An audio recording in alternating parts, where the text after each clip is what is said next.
Passing of a stomach tube is a relatively common procedure for the ruminant practitioner. The indications for passing of a stomach tube are collection of a rumen fluid sample for analysis, and also for putting fluids into the rumen, such as electrolytes, water, and ruminatorics. The requirements for passing a stomach tube are as follows.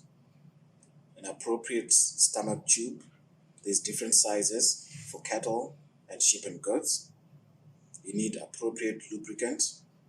You need a tube gag. You need a pen to mark your tube. And depending on whether you're putting fluid into the rumen or collecting a sample, you will need a funnel, a measuring jug, and or sample collection container such as a styrofoam cup.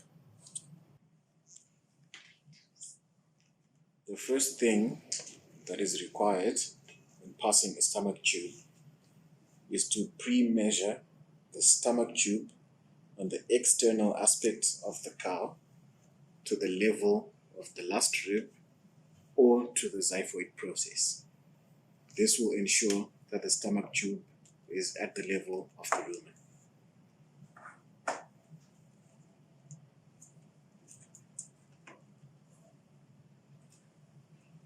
Once you measure to the level of the nostrils, it's important to add an additional length of tube to factor in the tube gag that will be inside the mouth of the animal.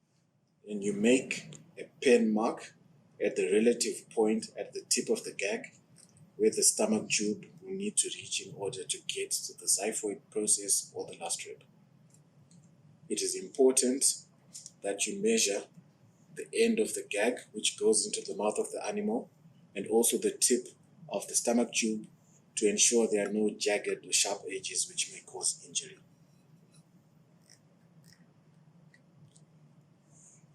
Partially pass the stomach tube through the gag and apply sufficient quantities of lube to the tip of the stomach tube.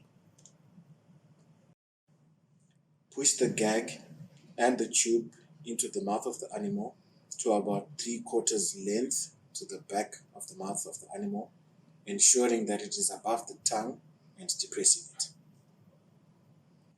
Once we ensure that the tube and the gag are above the tongue, we start to feed our tube into the mouth of the animal. In the region of the pharynx, it is normal to feel some resistance as we hit the rima esophageum or the esophageal rim.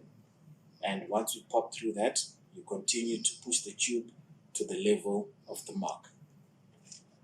Once the stomach tube has been driven to the level of the mark, it is very important to check if it indeed has gone down the esophagus into the rumen.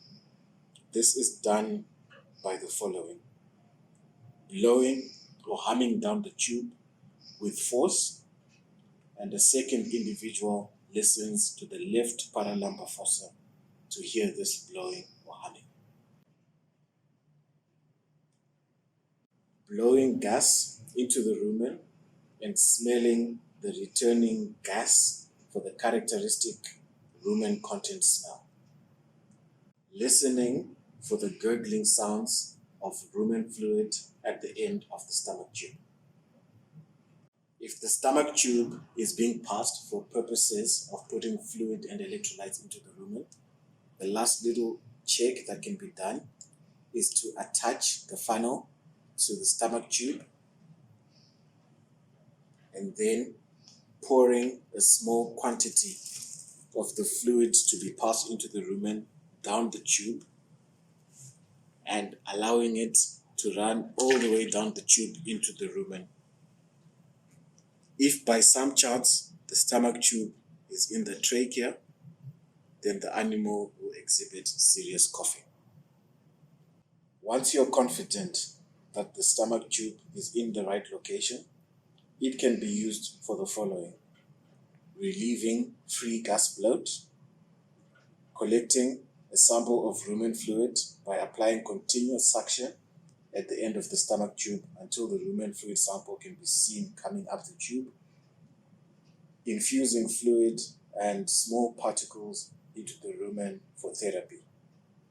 Once the rumen fluid sample has been collected or the fluid infused into the rumen, the stomach tube can be safely taken out from the animal, and this is done by kinking the tube at the level of the gag and then pulling it out in one swift fluid motion to ensure that we do not contaminate the pharynx and cause aspiration.